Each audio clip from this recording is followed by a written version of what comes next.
This video will take you through the updates made to CAD and IGA geometry rendering in Oasys 21.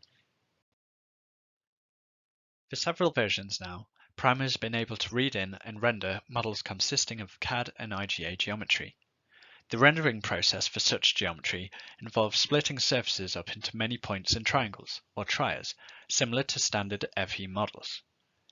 In previous versions, this was achieved by discretizing surface boundaries into a set number of segments, and so surfaces would be drawn using a similar number of trias regardless of the surface's size.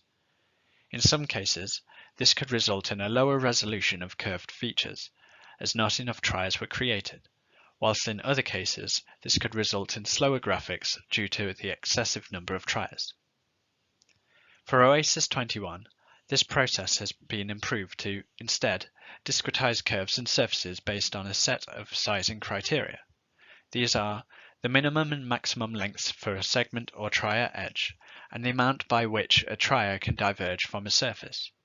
These changes allow for a better resolution of curved features, as well as a reduced number of unnecessary trias.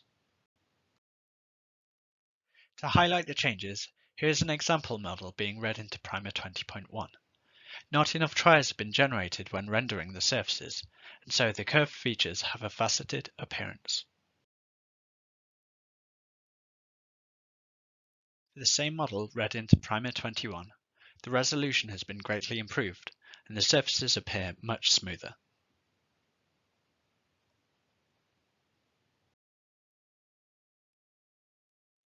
For some models and use cases, the sizing criteria may need adjusting to achieve the desired resolution.